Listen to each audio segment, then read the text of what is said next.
Mustaqim, Imam Masjid Negara.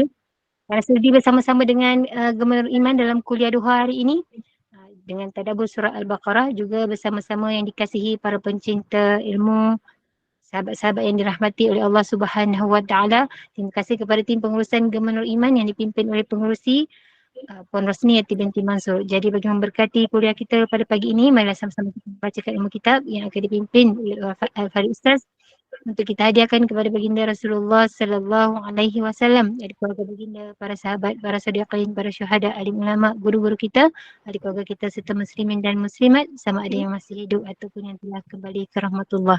Bisiril Fatihah. أعوذ بالله من الشيطان الرجيم بسم الله الرحمن الرحيم الحمد لله رب العالمين الرحمن الرحيم مالك يوم الدين إياك نعبد وإياك نستعين اهدنا الصراط المستقيم صراط الذين أنعمت عليهم غير المغضوب عليهم ولا الضالين آمين. Amin, amin, amin ya Rabbal Alamin. Semoga Allah kurniakan keberkatan, kurniakan kerahmatan, kurniakan kebaikan dengan kita duduk di dalam halaqah ilmu. Saya dengan penuh ta'zim menyerahkan kepada Al-Fadhil Ustaz. Tafadhal, mashkura. أعوذ بالله من الشيطان الرجيم بسم الله الرحمن الرحيم الحمد لله رب العالمين والصلاة والسلام على رسوله الكريم وعلى آله وأصحابه أجمعين أما بعد. Assalamualaikum warahmatullahi wabarakatuh. So kita nak teruskan ayat 126 suratul Baqarah. Wa idh qala Ibrahim rabbi ij'al hadza baladan amina warzuq ahlahu minas thamarat man amana minhum billahi wal yaumil akhir qala wa man kafara fa umatti'uhu qalila summa attarruhu ila azabin nar wa bi'sal masir. Pada ayat sebelum ini, Nabi Ibrahim telah dilantik jadi imam, jadi pemimpin.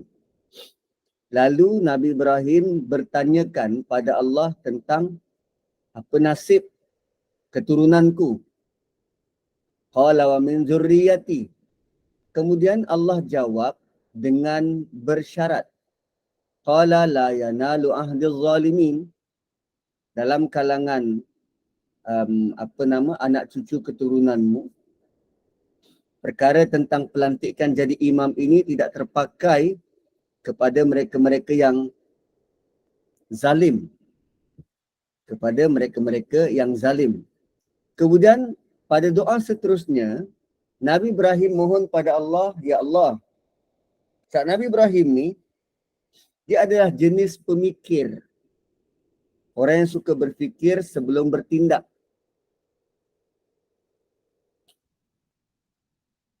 Yang sifat itu sudah lama hilang dalam hidup masyarakat Islam ni. Kita jarang berfikir, baru bertindak. Cuba tengok gaya doa Nabi Ibrahim. First part dia berdoa, dia mohon pada Allah, ya Allah, anak cucu keturunan aku macam mana? Juga dilantik jadi imam. Allah kata, orang zalim tak? Orang yang zalim tidak. Kemudian Nabi Ibrahim tidak berputus asa daripada jawapan itu. Dia come out dengan permintaan seterusnya. Dia kata, ya Allah, jadikan tempat ini aman dan rezekikan kepada penduduknya dengan buah-buahan. Penduduknya itu siapa? Man amana minhum billahi wal yaumil akhir. Hanya pada mereka-mereka yang beriman kepada Allah dan hari akhirat. So permohonan keamanan dari Nabi Ibrahim terhadap Mekah, baginda nak hanya terpakai kepada orang beriman pada Allah dan hari akhirat. Itu permintaan dia. Sebab tadi dia tanya, anak cucu keturunan aku jadi imam tak? Allah jawab, Yang zalim tidak. So fahamlah Nabi Ibrahim, orang yang zalim ni adalah orang yang tak beriman kepada Allah dan hari akhirat. So kali seterusnya dia berdoa, dia akan tumpu kepada yang Allah beri je. Yang Allah beri. Namun Allah ada perancangan berbeza. Allah ada perancangan berbeza. Apa yang Nabi Ibrahim minta, beri keamanan dan rezeki kepada mereka yang beriman pada Allah dan hari akhirat sahaja. Tapi Allah kata apa? Qala wa man kafara. Siapa yang kufur, fa umattihu qalila. Aku beri mereka bersenang lenang sedikit. Aku beri mereka nikmat yang sedikit. Fa umattihu qalila. Aku biarkan mereka menikmati bersenang-senang sementara. Summa attarruhu ila azabin nar. Kemudian aku akan seret mereka ke azab neraka. Wa bi'sal masir, dan itulah seburuk-buruk tempat kembali. Tuan-tuan, kita pernah revise ke doa kita? Kita pernah tak perhatikan apa yang kita minta dan kita sedar bahawa permintaan kita makbul, lalu kita revise semula? Kan, setiap suku tahun kita tengok balik, okey, ini senarai doa yang aku minta selalu lepas berdoa, mana yang dah makbul? Kemudian mana yang perlu diteruskan?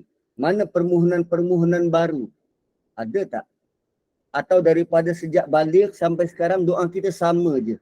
Rabbana atina fid dunya hasanah wa fil akhirati hasanah wa qina azabannar. Itu pun kita baca je tapi tak faham. So berdoa ni mohon. Benda yang kita mohon kenalah lahir dari hati. Macam mana benda nak lahir dari hati kalau apa yang kita mohon, apa yang kita ungkapkan kita tak faham? Kan? So begitulah permintaan Nabi Ibrahim, man amana minhum, hanya kepada orang beriman. Itu Nabi Ibrahim letak syarat. Sebelum tu Allah kata orang zalim tak dapat. Oh, kalau macam tu aku letaklah syarat. Hanya kepada orang beriman. Hanya kepada orang beriman. So bila Nabi Ibrahim doa, bila Nabi Ibrahim berdoa meletakkan syarat begitu, dan Allah ubah doa tu, Allah ubah pernyataannya, maksudnya Allah nak Nabi Ibrahim belajar tentang apa nama? Tentang apa bentuk-bentuk permintaan kita. Melibatkan orang ramai ke atau tentang diri kita ke. Qala wa man kafara fa umatti'uhu qalila. Allah kata kepada orang kafir juga Allah akan bagi. Walaupun pada dasarnya Nabi Ibrahim hanya doakan rezeki untuk orang beriman, tetapi Allah Maha Penyayang. Allah tu Ar-Rahman. Allah beri juga kepada orang kafir yang ada di Mekah. Itu tanda sifat Rahman Allah. Walaupun orang kafir itu menyekutukan Allah, tidak iktiraf Allah sebagai Tuhan, Allah tetap berikan rezeki kepada mereka. Tinggal lagi, Allah tidak beri kedudukan imam. Allah hanya beri rezeki.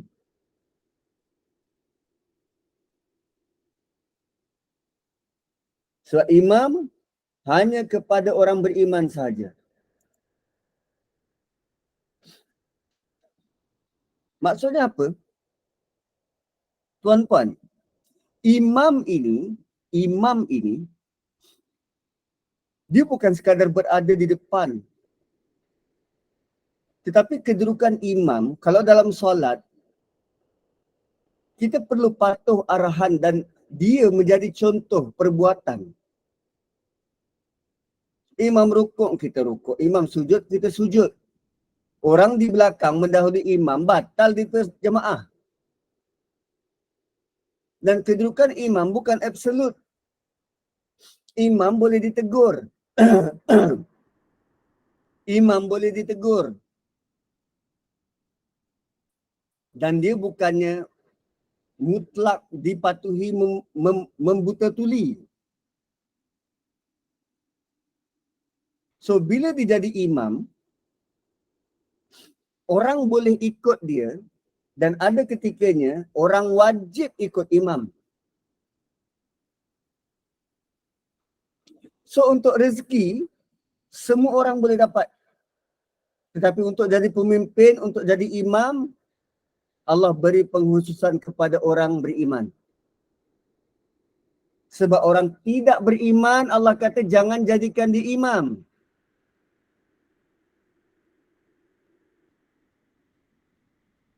Allah kata jangan lantik orang tidak beriman jadi pemimpin.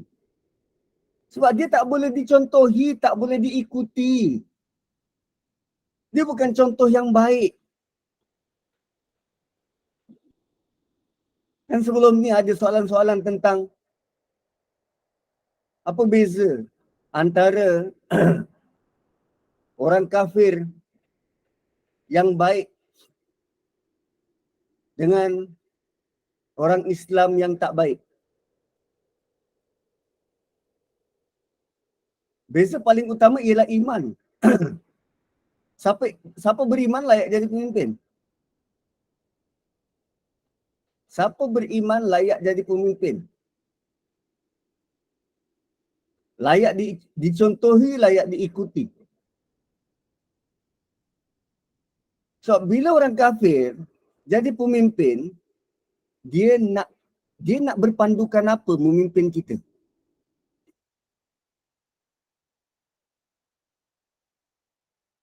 Saya tak kata orang Melayu saja layak jadi pemimpin, saya kata orang beriman. Apapun bangsa, kalau dia beriman, ternyata dia beriman, ya, dia layak jadi pemimpin. Selain daripada kategori itu, tak layak. Sebab bila kategori yang berbeza, kalau bukan iman sebagai taruhan,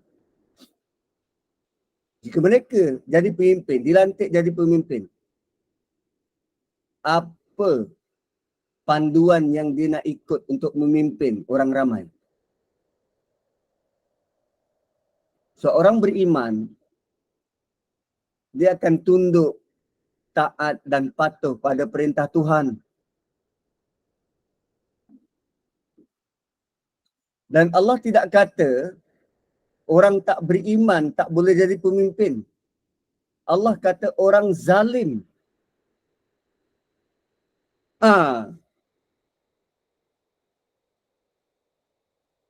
Allah kata orang zalim. So boleh jadi ada orang beriman yang zalim.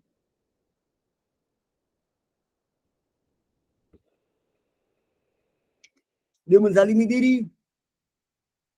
Dia menzalimi amanah. Dilantik jadi ketua jabatan, ketua itu dan ini, dia makan rasuah, zalim. Tak boleh dicontohi. Tak boleh diikuti. Tapi bab rezeki, Allah beri kepada semua. Dan khusus untuk orang-orang yang kufur engkar, yang nak juga makan rasuah, nak juga menipu, fa'umatti'uhu qalila. Aku beri mereka bersenang-senang menikmati nikmat itu sedikit. Qalila tu Allah tidak hanya kata sedikit masa atau nikmat itu sedikit. Qalilan dalam bentuk nakirah. sama ada masa yang dia peroleh harta tu dia bersenang-senang sedikit masanya, ataupun harta tu sikit je tapi bunga gembiranya bukan main dia sebab dapat harta.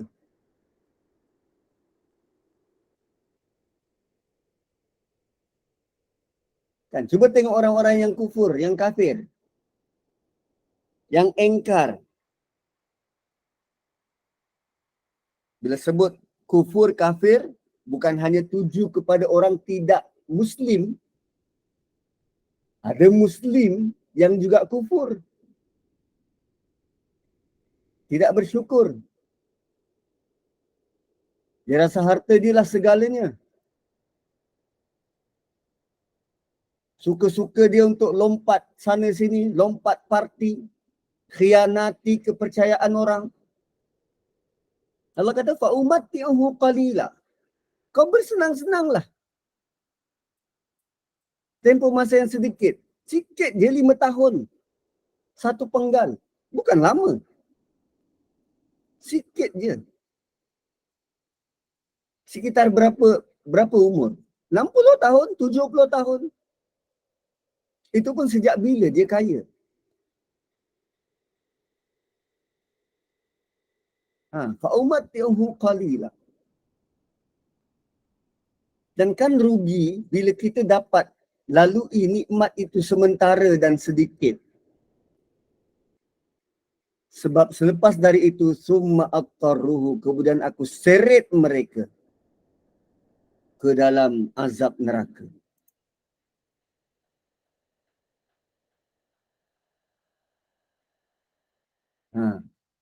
Dan ini juga isyarat bahawa akan ada sahaja orang-orang yang jahat. Kita gelar jahat lah kot. Dalam dunia ni. Walaupun di Mekah. Ya, tadi Allah sebut tentang keamanan di Mekah. Tapi bukan tak ada orang jahat dalam Mekah tu. Mereka juga akan dapat rezeki. Well, Abu Jahal, Abu Lahab kan kat Mekah. Mereka juga dapat rezeki. Dan lazimnya yang lebih kaya dari orang Islam ni orang yang bukan Islam. Dari dulu sampai sekarang. Mereka lah yang lebih kaya dari orang Islam. Malah dalam surah Quraisy kan Allah cerita tentang kemewahan yang diperolehi oleh Arab Mekah waktu tu. Malah bila dah kaya, itulah modal mereka untuk menekan orang Islam. Bila dah kaya, itu modal mereka untuk menekan orang Islam. Mentertawakan orang Islam. Memandang rendah. Sedangkan itu, semua tu, fa'umatti'uhu qalila, sementara je. Tapi bila kita tidak lazim, tidak selalu baca lalu ayat ni, ingatan-ingatan macam ni akan pudar. Lalu kita rasa, kita perlu bersaing dengan mereka. Kita juga perlu menumpuk-numpuk harta supaya kita lebih kaya. Bila kaya, tidaklah ditindas. Itu idea dari mana? Siapa yang kata kalau kaya tidak ditindas? Siapa yang kata?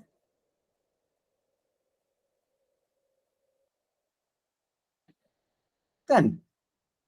Itu kan angan-angan. Fikir ikut kepala sendiri. Allah beritahu memang mereka orang kafir tidak akan kaya. Allah bagi. Dan bila masa pula Allah suruh kita banding-banding kekayaan kita dengan orang lain? Itu kesan bila tak baca Quran, kita suka meneka-neka.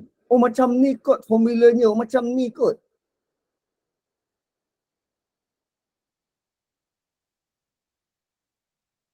Lalu mulalah keluar ayat-ayat tentang kita kena berniaga. Kalau tak nanti bangsa kita tertindas.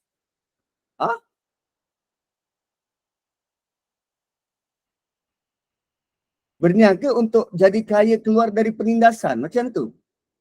So adakah kita tidak berbangga dengan iman dan Islam yang kita ada di dada?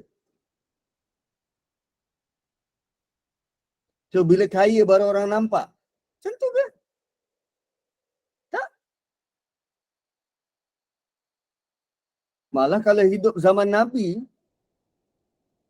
Nabi lebih pandang orang miskin. Sehingga Nabi pernah berdoa, bangkitkan aku bersama orang miskin. Kita berebut nak jadi kaya. Kita berebut nak jadi kaya.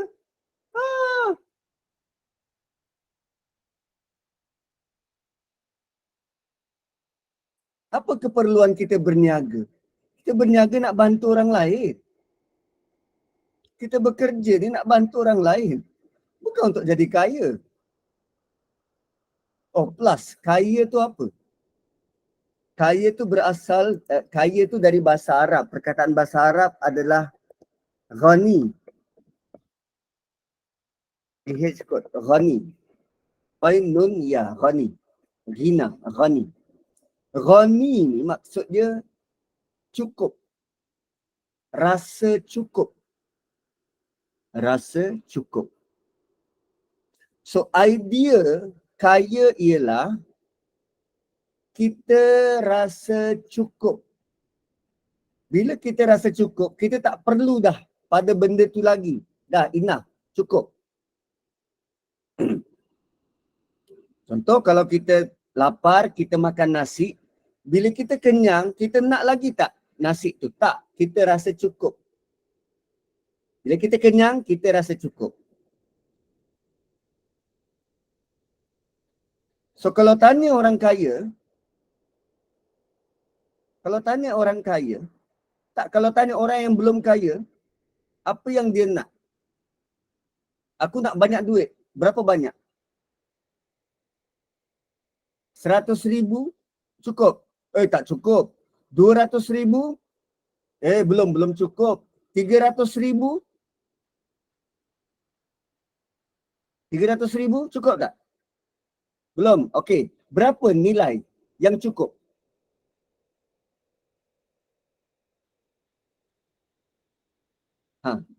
Selagi belum cukup, anda belum kaya.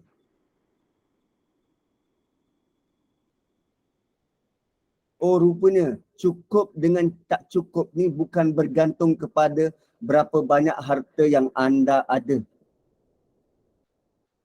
Cukup dengan tak cukup adalah tentang hati.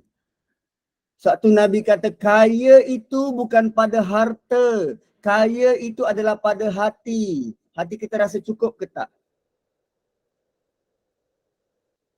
Ada orang yang beristeri satu. Dia rasa cukup. Dia kaya lah tu.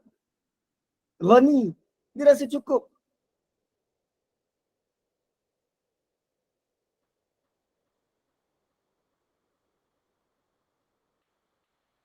Dan kadang kita berdoa, Ya Allah, jadikanlah hatiku berpada dan rasa cukup denganmu. Kita nak rasa kaya dengan Allah. Rasa cukup dengan Allah. Tak perlu pada yang lain. Nak tambah isteri tak cukup duit. Cukup. Tu kaya tu cukup.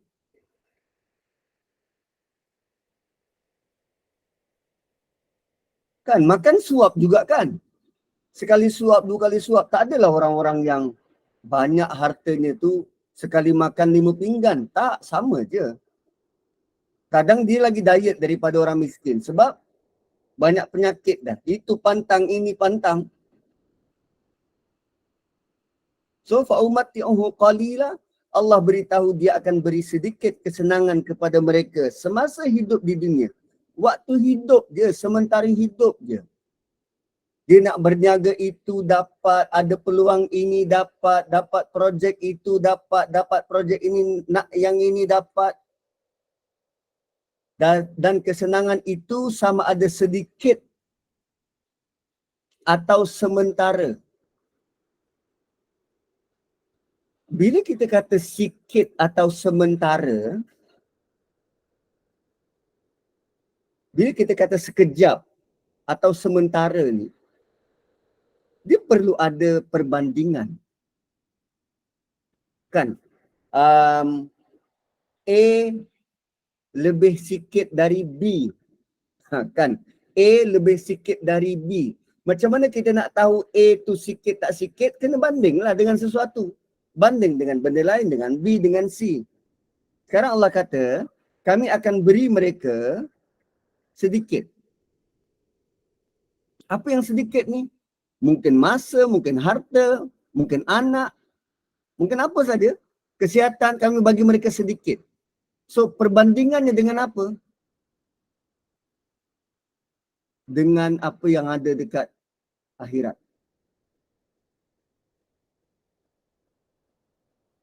Kami beri mereka rasa sedikit, dan sedikit dan sementara itu kalau dibandingkan dengan azab yang mereka bakal terima di akhirat. Wow. Tak berbaloi tuan-puan. Tak berbaloi kalau kita selalu impikan nak banyak harta, kita dapat laluinya sedikit. Dengan banyak harta, kita makin jauh dari Allah, makin sombong dan bongkak, dan kita dapat nikmatinya hanya dalam sedikit waktu, 10 tahun, 20 tahun. Lepas tu bila kita mati, harta tu direbut oleh anak-anak sampai berbunuh. Dah anak-anak bila berbunuh, setiap seorang mati, siapa yang nak doakan kita? Tak ada. Putuslah amalan kita dan diseksa selama-lamanya. Berbaloi? Tak berbaloi. Dan cara Allah kata summa attarruhu ila azabin nar itu, dan kami seret mereka ke dalam azab api neraka. Attarruhu, kami paksa.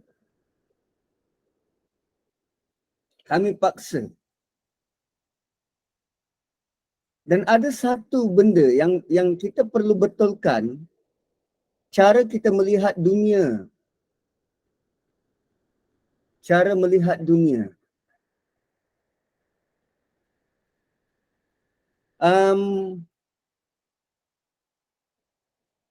Ramai orang menyangka bila mereka diberi nikmat, itu tandanya Allah sayang.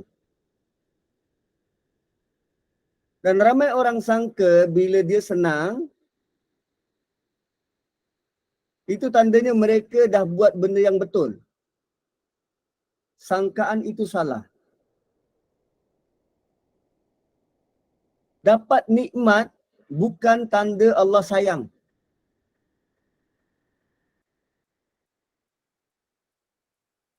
Kesenangan waktu hidup bukan tanda Allah sayang. Ayat ini bagi tahu Allah boleh beri rezeki pada siapa yang Allah nak. Sama ada di Islam atau kafir.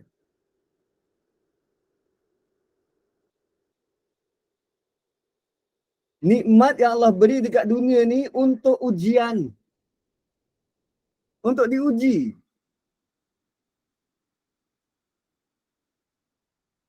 So Allah boleh beri pada siapa saja. Tapi cuba tengok, bila Allah beri rezeki itu pada orang beriman, apa orang beriman buat? Dia guna rezeki itu untuk kebaikan. Untuk bantu pula orang lain. Tapi bila rezeki pada orang kafir, bila beri rezeki pada orang kafir, apa orang kafir itu buat? Untuk menindas orang lain. So basically ayat ni Allah betulkan fahaman kita. Kesenangan yang Allah beri kepada makhluk bukan tanda Allah sayang. Allah boleh beri kesenangan pada mereka yang engkar pun. Allah boleh beri rezeki yang banyak pada orang yang engkar pun. Itu bukan tanda Allah sayang. So dekat dunia adalah medan ujian. Itu semua bentuk ujian. So jangan perasan.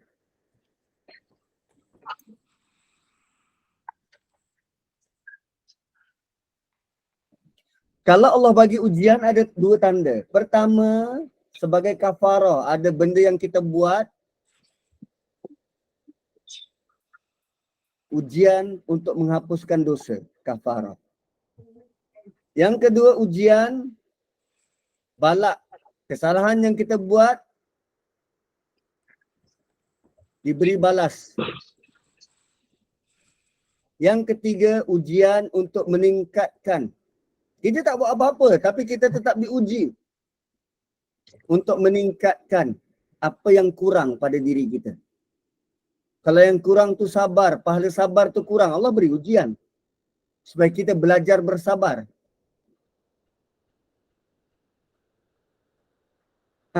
Supaya kita boleh belajar bersabar.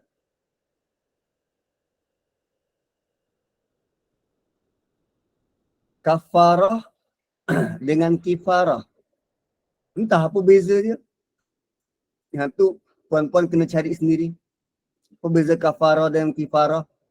Kalau habis majlis kita baca tasbih, kifarah. Tak, kita baca tasbih kafarah. Kifarah tu untuk menghapuskan dosa. Kafarah untuk kita berpisah. Tasbih kafarah. So, bila kita betul melihat harta tu ujian, penyakit tu ujian, senang tu ujian, susah tu ujian, barulah jelas. Barulah jelas dan kita boleh didik hati.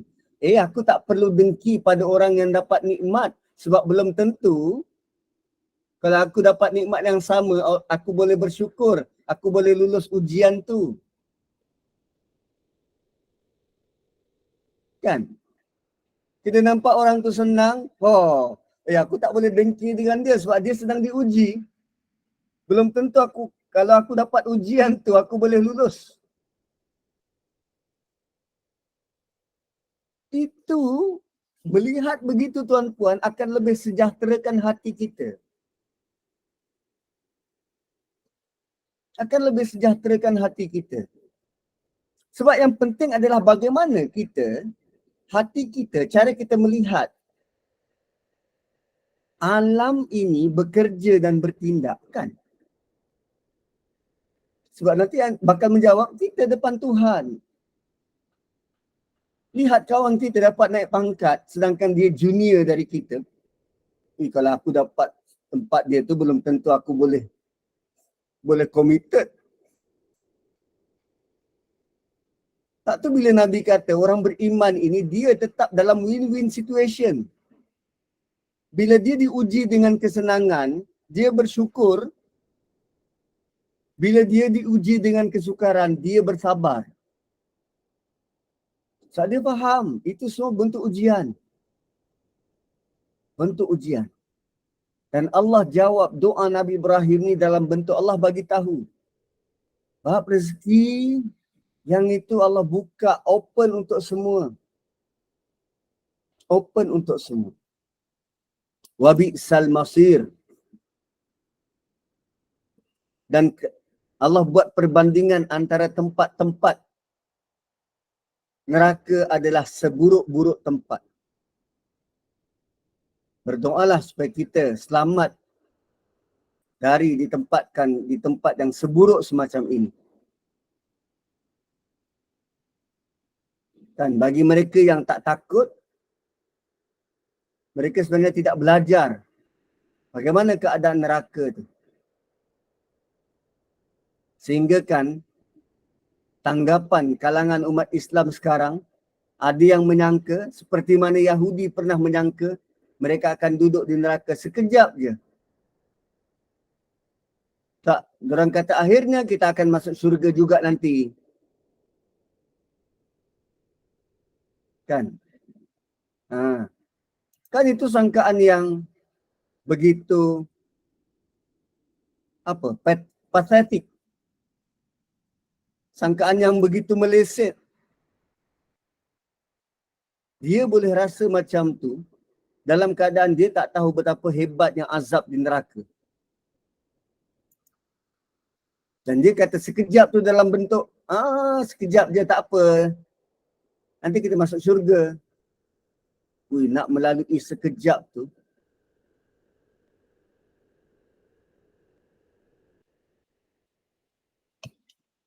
Tak terungkap. Okey, kita pergi ayat seterusnya. Wa idh yarfa'u Ibrahimul qawa'ida minal baiti wa Ismail.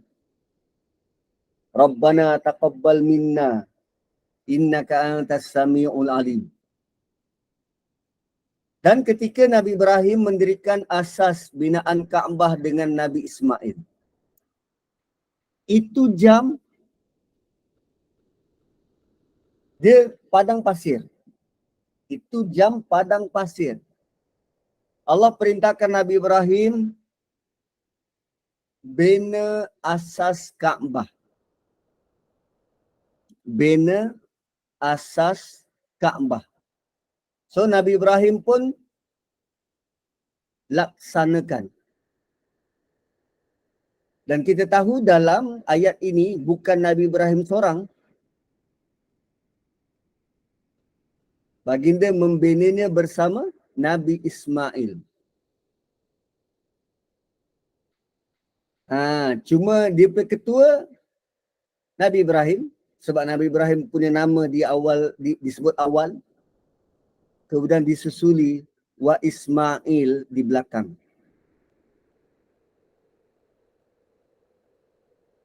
Dan ini juga beritahu pada kita, Nabi Ibrahim bukan sahaja berdakwah, tetapi baginda juga mendirikan masjid. Maka mendirikan masjid adalah sunnah para nabi, termasuk Rasulullah sallallahu alaihi wasallam. Sebab perkara pertama yang Rasulullah buat ketika baginda berhijrah ke Madinah adalah Masjid Quba. Masjid Quba. So kalau tengok Kaabah sekarang ni kan, Kaabah. Share this.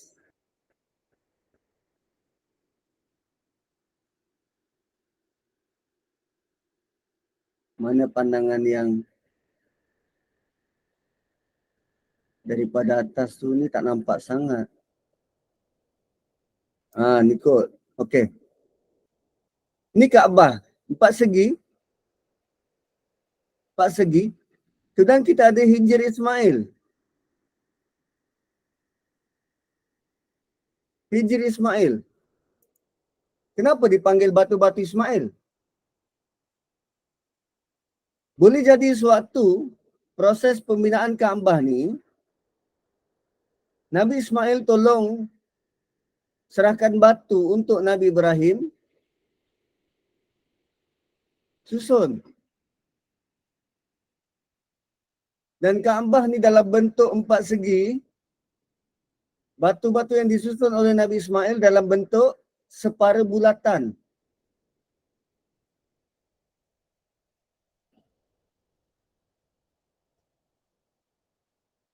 Separa bulatan. Tuan-puan,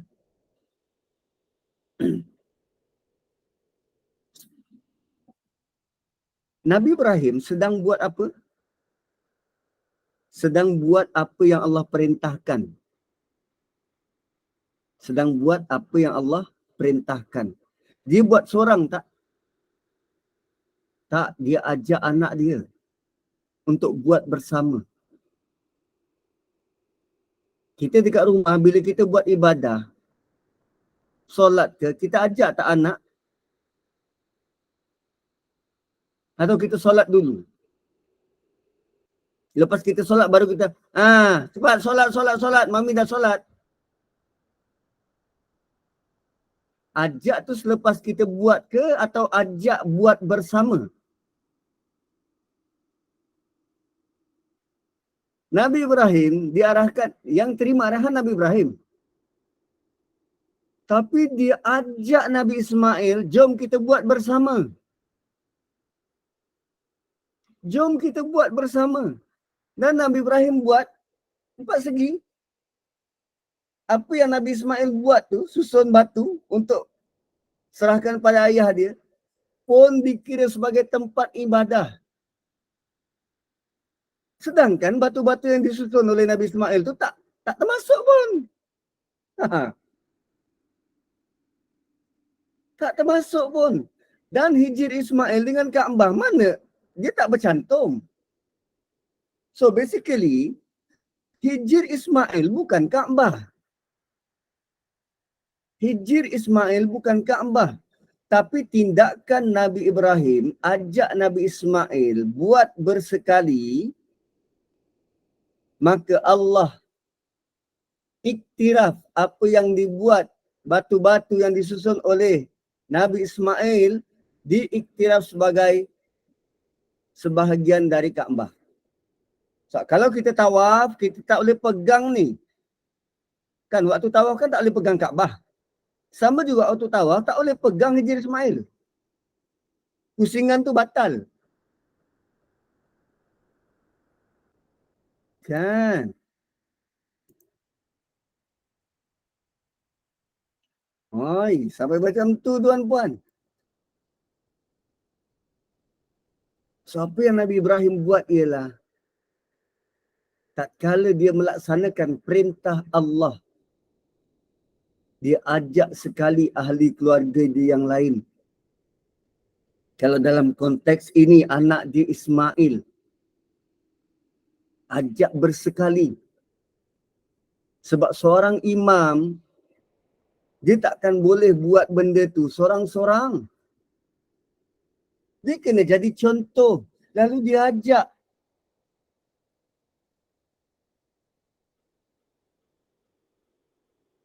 Dan selalu memang kalau mak bapak buat kerja, anak memang nak ikut sama-sama ke ikut bekerja? Tak. Tapi Nabi Ibrahim boleh buat.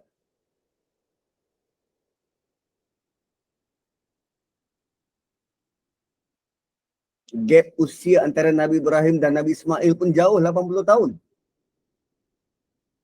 Gap usia. So, Nabi Ibrahim bina asas Kaabah dibantu oleh Nabi Ismail. Ini projek anak beranak. Dan setelah baginda selesai membina Kaabah,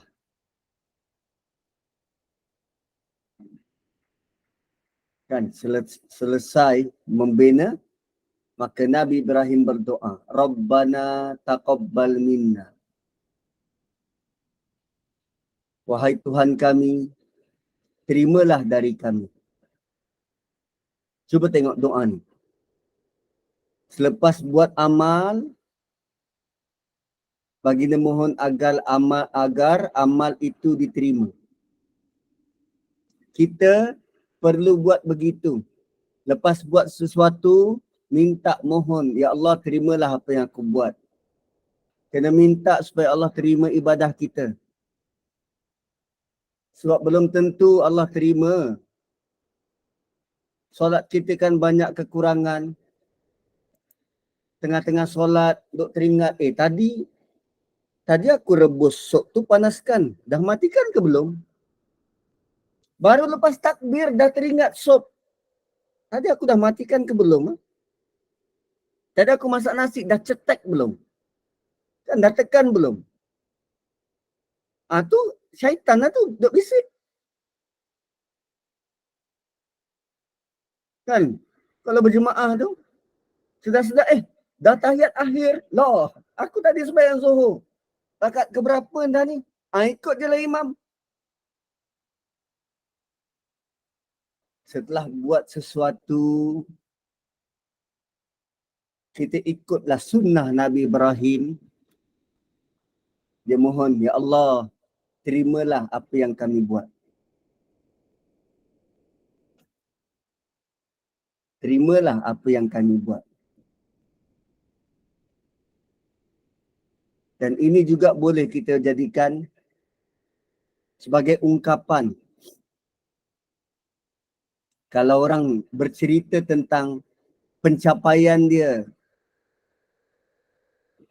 kan selalu kita sebut apa? Tahniah, tahniah. Boleh juga kita doakan taqabbalallahu minna wa minkum. Moga Allah terima apa yang kau buat. Kan doakan, saling mendoakan. Sebab kita tak tahu apa yang kita buat itu layak sebagai ibadah yang diterima atau tak. Sebab kita tahu kekurangan yang sangat banyak di dalamnya. Dan bayangkan Nabi Ibrahim setelah selesai bina Kaabah. Selesai bina Kaabah. Apa fungsi Kaabah? Sejak zaman Nabi Ibrahim sampailah ke akhir zaman nanti, manusia akan beri tumpuan solat, sujud menghadap Kaabah. Dan Nabi Ibrahim pengasasnya. Bayangkan kalau itu jam, apa yang dia buat ni tidak diterima. Ui, rugi. Rugi.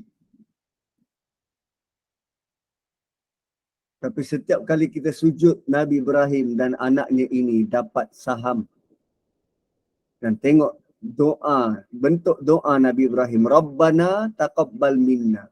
Ya Allah, terimalah dari kami. Dia masukkan sekali anak dia. Dia menggunakan kami mewakili baginda dan anak dia.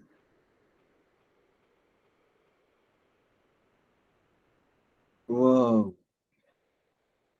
So, dalam ayat sebelumnya, Allah kata bahawa janjinya tidak termasuk kepada orang zalim.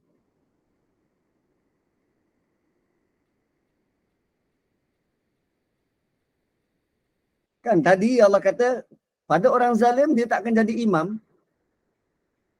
Seolah-olah dalam doa ni baginda nak mohon, ya Allah, walaupun engkau tidak berjanji memasukkan semua keturunanku dalam kategori imam, sekurang-kurangnya masukkanlah anakku ni.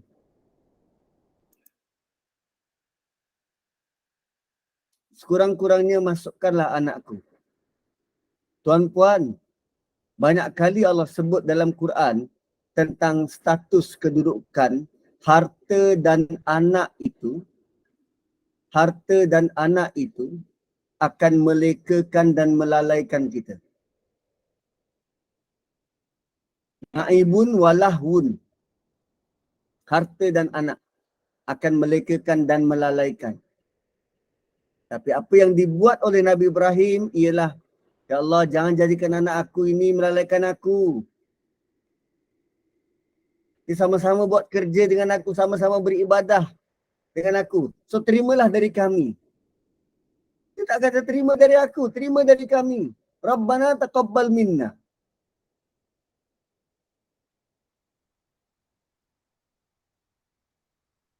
Dan satu sudut lain, walaupun baginda seorang Rasul, ulul azmi, buat kerja yang amat besar, dirikan rumah Allah atas arahan Allah, tetapi baginda masih lagi berdoa supaya diterima amalan itu.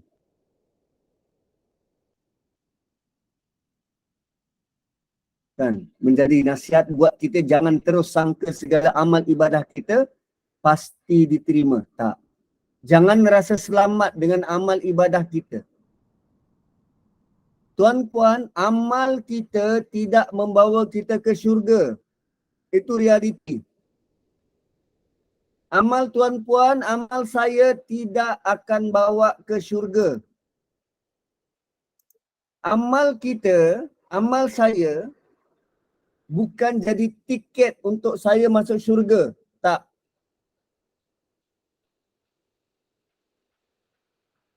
Berapa banyak pun ibadah yang kita buat,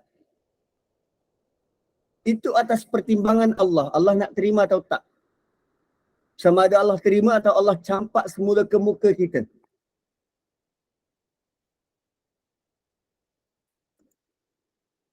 Yang membolehkan kita masuk syurga ialah redha Allah.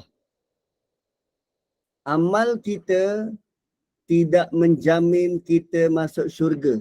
Yang boleh beri kita masuk syurga ialah Allah.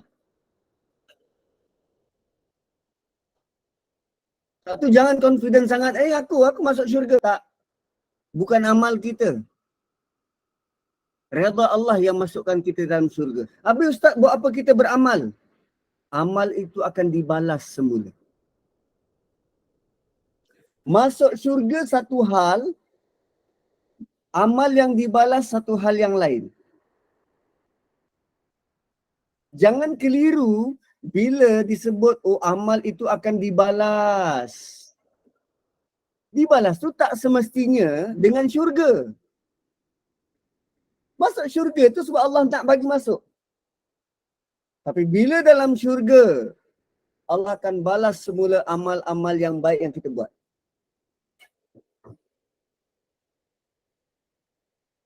Gitu. Itu konsep dia. Maka kita perlu sedar, tidak semestinya semua amal kita Allah akan terima. So, tetaplah berdoa supaya Allah terima amal kita. Dan cara paling mudah untuk pastikan doa kita makbul. Ini tips tuan-tuan. Nak doa kita makbul, ada banyak cara. Tapi antara cara paling mudah ialah kita doakan kawan kita. Tanpa dia tahu pun. Doa sembunyi-sembunyi.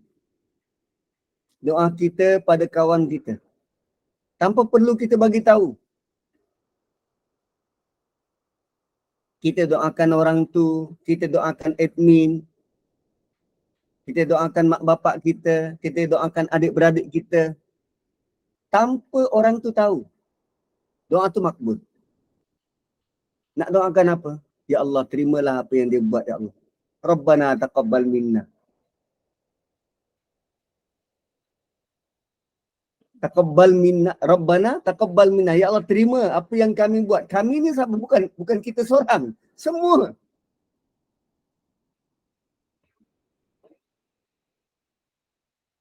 Gitu. Sebab tu banyak doa-doa yang Nabi ajar. Ada doa yang umum kepada semua. Itulah kita doakan orang lain. Bila kita berdoa secara umum kepada semua, itu maksudnya kita doakan orang lain. Allahumma fir lil mu'minina wal mu'minat wal muslimina wal muslimat. Ya Allah, ampunkan dosa mukmin dan mukminat, muslimin dan muslimat. Kita doakan mereka. Doa tu makbul. Sebab tu ada ulama, terutamanya yang tak setuju doa ramai-ramai lepas sembahyang tu. Dia kata doa per individu seorang-seorang kita pada Allah itu lebih berkesan dan lebih makbul sebab orang lain tak tahu. Orang lain tak tahu. Kita doakan semua orang. Doakan semua orang. Doa tu makbul. So, Rabbana taqabbal minna. Dan Nabi Ibrahim kata, innaka antas sami'ul alim. Sungguh, engkau maha mendengar.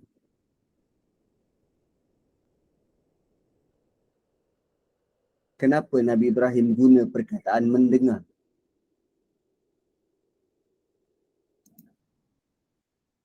Contohnya macam ni. Seorang anak saya lah, Hauna, lepas dia melukis, dia nak tunjuk pada bapak dia. Bapak dia tengah main phone. Well, biasalah konon-konon lebih sibuk dari Perdana Menteri. Tengah main phone, Hauna datang. Di, tengok lukisan ni, Di. Di, tengok lukisan ni. Bapak dia layan phone. Kenapa dia perlu sebut, Di, tengok lukisan ni, Di. Kenapa perlu ulang banyak kali? Sebab dia rasa bapak dia tak beri perhatian. tak tengok, tak dengar. Kan? Sehingga dia boleh kata, Di, tengoklah ni, Di, tengoklah. Dia nak tengok.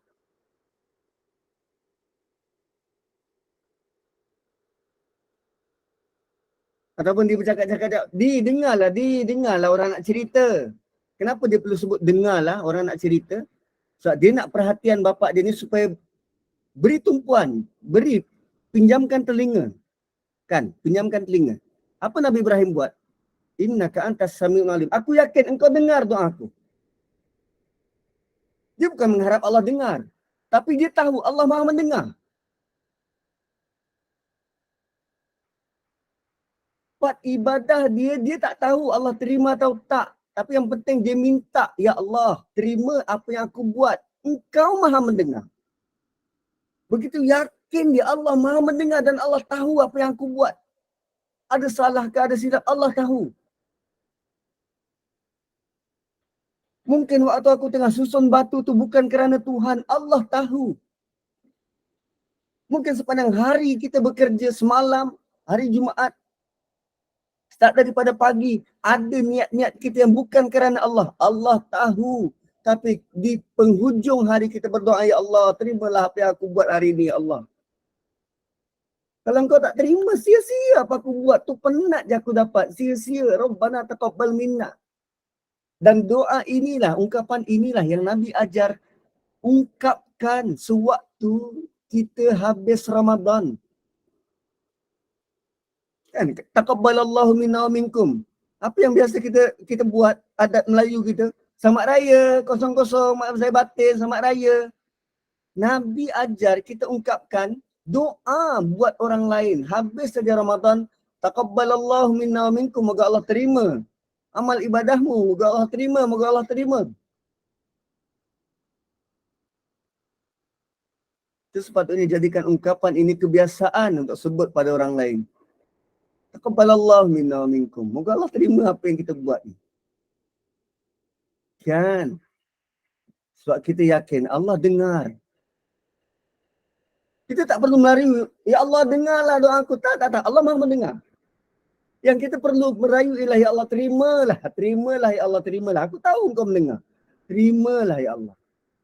Dan bila sebut dengar, dia berbeza dengan tahu.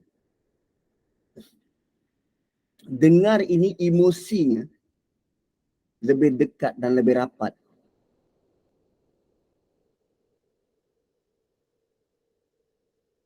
Dengar ni emosinya lebih dekat, lebih rapat. Kadang anak kita menangis, kita tak tahu apa punca, kita dekat dengan dia, sayang, marilah cerita pada mami, mami dengar. Itu kan emosi ni lebih rapat, lebih dekat. Bila kita kata, Ya Allah, engkau Maha mendengar. Kita sebenarnya sedang bawa emosi kita menyedari Allah tu rapat, dekat, erat sebab Allah dengar.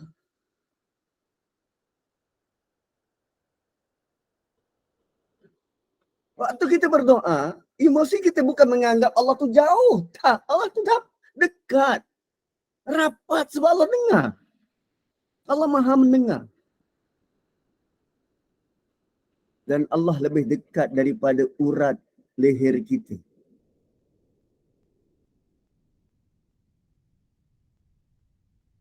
Wow. Itu the power of nama-nama Allah yang diletakkan di hujung ayat. Kau Maha mendengar, kau Maha tahu. Dan alim, engkau tahu apa yang aku minta. Kadang aku minta ni merapu, tapi engkau tahu apa yang aku perlu. Kadang apa yang aku nak minta tak terluah, Ya Allah. Apa yang aku nak minta ni tak terluah, tapi engkau tahu apa yang aku nak.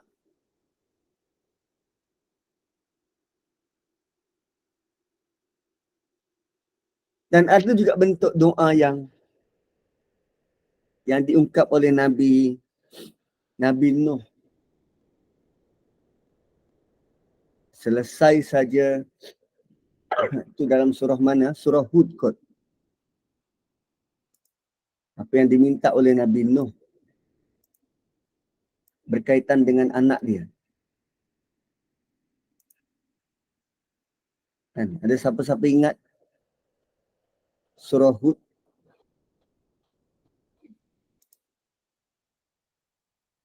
Kan berkaitan anak dia, bila dia kata, ya Allah, aku punya anak, macam mana? Wasna'il fulka wala takun waqila. Okey. Ni. Surah Hud.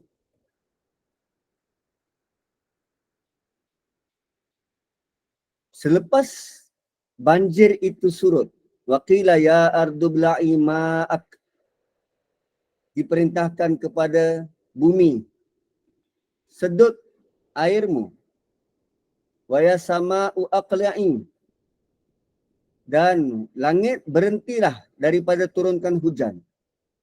Wa ghidal ma', dan air laut itu, air yang banjir itu surut. Wa qudiyal amr, maka selesailah arahan daripada Allah. Wastawat 'alal judi, lalu kapal bahtera Nabi Nuh itu mendarat di atas Judi, di bukit Judi. Waqila bu'dan lil qaumil zalimin, dan dikatakan binasalah bagi kaum-kaum yang zalim. Waktu banjir besar, Nabi Nuh pernah ajak anak dia, ya bunayyarkam ma'ana, hey anakku, mari ikut daddy, mari. Wala takum ma'al kafirin, jangan bersama orang-orang kafir. Tapi anak dia jawab, sa'awi ila jabal, tak, aku akan pergi ke gunung. Yang simuni minal ma', aku akan selamat daripada air banjir besar ni. Dan tak kala Nabi Nuh kata, la asimal yawma min amrillah, hari ini tak ada siapa yang selamat daripada urusan-urusan Allah ni illa marrahim, kecuali siapa yang dirahmati. So, dia terpisah kerana dipisahkan oleh ombak setinggi gunung. Wahala bainahumal mauju fakana minal mughraqin, dan anaknya tenggelam. Kisah bapa dan anak. Dan cuba tengok ayat 45. Nabi Nuh berdoa. Dah banjir. Kejap. Dia dan anak dia terpisah sewaktu mula banjir. Sudah Allah cerita banjir surut. Kapal tu sudah berlabuh di atas bukit. Itu jam baru Nabi Nuh berdoa. Berapa lama antara anak dia tenggelam dengan dia berdoa? Kalau sumber Bible, banjir itu memakan masa 1.5 tahun. Lebih kurang berapa? 18 bulan. 1.5 tahun, 18 bulan. Sepanjang 1.5 tahun, Nabi Nuh ada atas kapal yang bergelora di badai ombak, menunggu banjir surut. Selagi banjir tak surut, Nabi Nuh tak berdoa, bertanya tentang anak dia. Dia berdoa ni nak tanya pada Allah, ya Allah, anak aku macam mana? Anak dia dah meninggal. Dah tenggelam banjir. Patutnya dia berdoa sewaktu ombak datang menggulung dan pisahkan dia dan anak dia. Patutnya dia doa waktu tu, ya Allah, anak aku macam mana? Ya Allah, anak aku macam mana? Tak, Nabi Nuh terus kunci mulut sebab Allah tengah murka. Bila banjir surut, barulah Nabi Nuh berani bertanya. Wanada Nuh. Setelah setahun, tuan-tuan. 1.5 tahun. Wanada Nuhur Rabbah. Nabi Nuh merayu kepada Tuhannya. Faqala, dan dia berkata, Rabbi. Dan dia berkata tu, bunyilah dia nak tahu pasal anak dia, sehingga perkataan Rabbi itu pun tak panjang. Rabbi inna bani. Ya Allah, ya Allah Tuhanku. Ya Allah, ya Allah, ya Allah anak aku. Tak pun dia concern pasal anak dia. Inna badi min ahli ya Allah, anakku tu ahli keluargaku ya Allah, anakku. Wa inna wa'adakal haq, dan janjimu benar, wa anta ahkamul hakimin.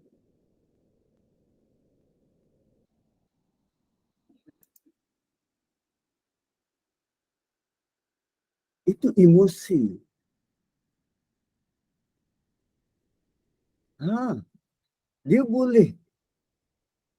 Dia boleh tahan emosi dia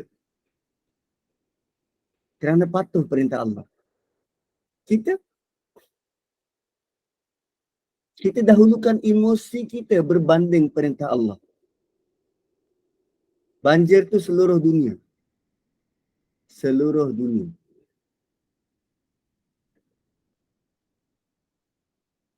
Wow. So begitulah tuan-puan. Part berdoa ni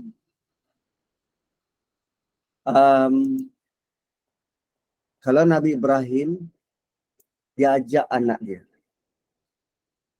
Saat dia tahu bila Allah sebut tentang orang zalim tidak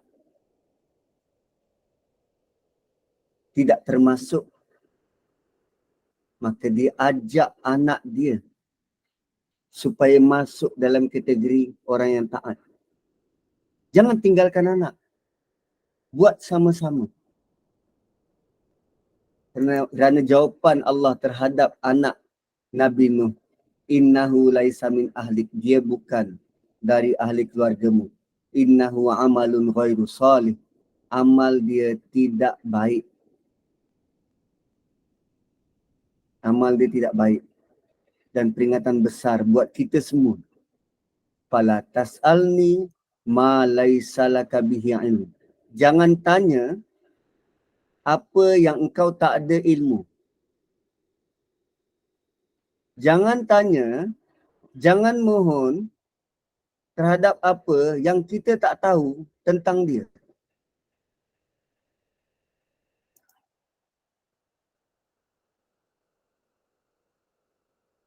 Apa maksud dia ni? Tuan-puan, kadang kita berdoa, kita tak tahu benda tu baik untuk kita atau tak. Jangan doa sembrono. Sebab kita tak tahu apa yang kita minta tu baik untuk kita atau tak. Kita berdoa bukan mengarahkan Tuhan untuk makbulkan. Kita berdoa berharap agar Allah makbulkan, bukan arahkan. Kita harap. Berdoa bukan macam pergi restoran, order. Saya nak snack plate 2, zinger 3. Lalu bila tak dapat snack plate dan zinger, kita marah. Saya order lain, dapat lain. Anda berdoa ke anda mengarahkan Allah? Ustaz, saya dah doa dah untuk jodoh yang baik. Tak kahwin-kahwin lagi Ustaz. Macam mana ni Ustaz? Anda berdoa atau anda mengarahkan Allah untuk dapatkan jodoh?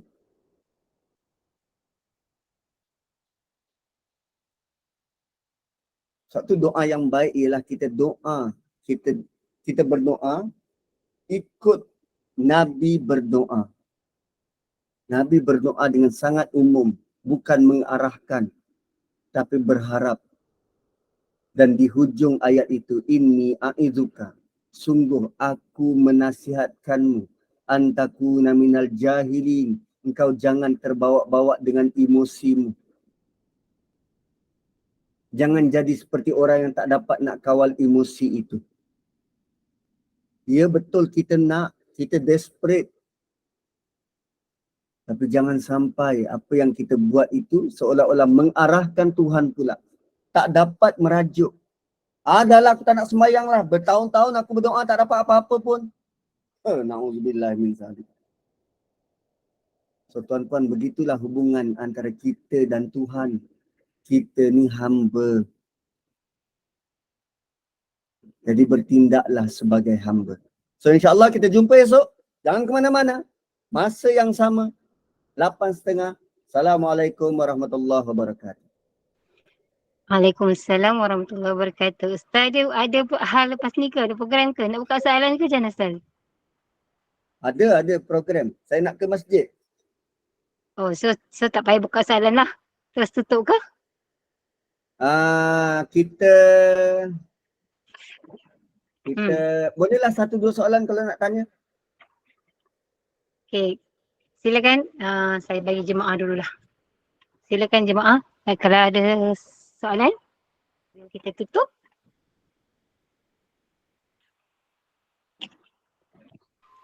Assalamualaikum Ustaz. Ya, waalaikumsalam. Saya Mama Izzat. Saya nak bertanya tentang doa tadi Ustaz. Jangan meminta doa seperti kita mengarah ke tujuan daripada apa yang Allah berikan. Ni saya pernah berdoa Ustaz dan ia terjadi sebaliknya. Saya berdoa begini, bunyi doa tu Ustaz macam ni. Ya Rabbi, ya Tuhanku, ya Allah, palingkan hatiku untuk mencintai dunia ini, ya Allah. Tetapkan hati ini untuk mencintai akhiratmu. Jadi, makna doa tu Ustaz, saya diberi kenikmatan makanan yang enak-enak, itulah sebaliknya yang sebaliknya lah yang apa saya rasa, dan saya diberikan pakaian yang cantik-cantik. Subhanallah Ustaz, adakah doa saya tu dibalikkan atau ini adalah doa untuk saya, benarkah doa yang saya minta ini, adakah ini ujian atau adakah saya meningkatkan lagi apa makna doa yang saya minta Ustaz? Mohon penjelasan Ustaz. Okey. Doa yang sangat cantik. Doa yang sangat cantik. So, bila puan doa, ya Allah, aku tak nak dunia. Jangan jadikan hati aku terikat dengan dunia. So, cara Allah datangkan, dunia ni ujian. Dunia bukan tempat nak makbulkan doa. Maksudnya, dunia ni ujian. Bila kita kata kita tak nak dunia, Allah akan datangkan dunia untuk uji kita. Betul ke seperti mana yang kau nak? Betul ke seperti mana yang kau nak? Kau kata kau tak nak dunia, sekarang aku datangkan dunia. Kau tolak ke atau kau ambil? Selagi kita ambil dunia, maksudnya kita tewas dengan permintaan kita. So Allah akan uji lagi. Okey, setakat mana? Dunia yang, kalau aku datangkan ni, kau nak tak? Oh, kau masih nak, okey, belum lulus. Aku datangkan ni pula, datangkan B. B ni kau tolak, okey, yang ini kau dah, okey, dah clear. Aku datangkan C pula, kau nak ke tak? Oh, yang ni kau masih ada sikit. Ada yang kau tolak, ada yang kau terima. Okey, yang ni markahnya begini. So, teruskan berdoa, biarlah dia datang banyak kali. Biar mungkin kita tewas banyak kali. Tetapi dengan ujian itu datang dan datang dan datang, kita semakin dewasa. Kita semakin mengerti. Kita semakin tahu, oh rupanya Allah uji aku. Sama macam, kalau kita masuk U dulu, masuk universiti, katalah kita ambil course civil engineering. Dah tentu subjek-subjek yang datang untuk membina kita jadi seorang engineer awam.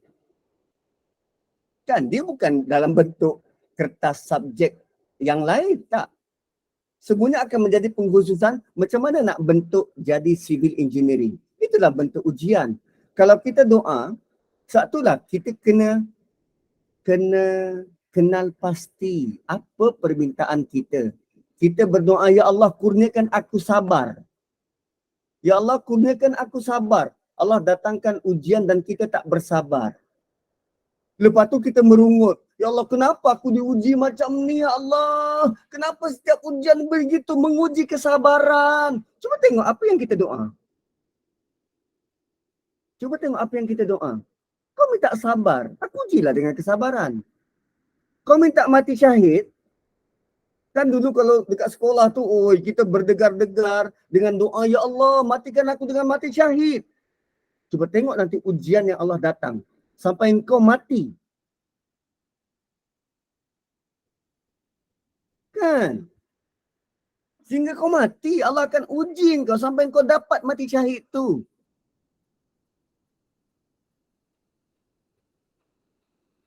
Gitu. So Allah akan ikut sangkaan kita. Kita nak jadi apa? Nak jadi hamba bertakwa, Allah akan uji untuk meningkatkan takwa tu. Nak jadi hamba yang bersyukur, Allah akan datangkan ujian-ujian sehingga kita benar-benar jadi orang yang bersyukur.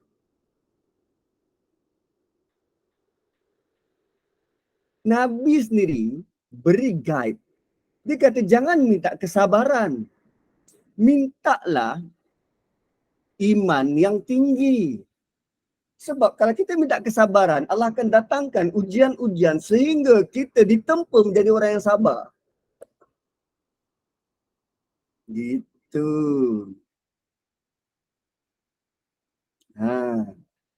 So mohonlah ketika kita benar-benar bersedia untuk apa yang kita bakal hadapi. Ya Allah, aku nak jadi mak yang baik. Allah akan uji melalui anak. Ya Allah, aku nak jadi isteri yang baik. Allah akan uji melalui suami. Ya Allah, jadikan suami aku baik. Allah akan uji kita pula. Gitu. Allah akan uji suami melalui kita, melalui anak-anak.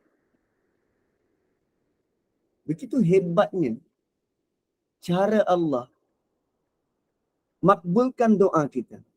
Sampai kadang kita tak perasan.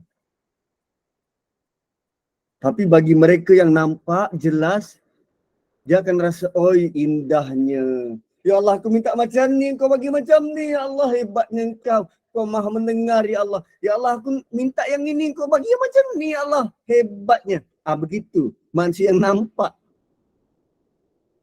Dan bila disebut tentang Allah, tentang Tuhan, tentang Allah, hatinya bergetar. Sebab dia dah nampak. Dia dah sedar, oh macam ni bentuk dia. Hati dia akan mengentar. Itu yang disebut dalam surah Anfal tu. Innamal mu'minuna alladhina idza dzukirallah wajilat qulubuhum. Bila disebut Allah, bergetar hati dia. Dahsyat. Boleh begitu?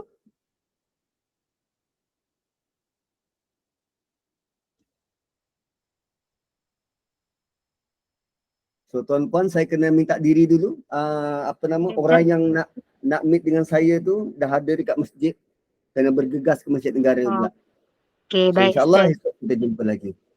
Baik, jazakumullah khairan katsira Ustaz. Terima kasih di atas pengkongsian ilmu yang sangat bermanfaat hari ini. Walaupun rasa macam tak cukup masa ni. Okey, semoga dipermudahkan urusan Ustaz lah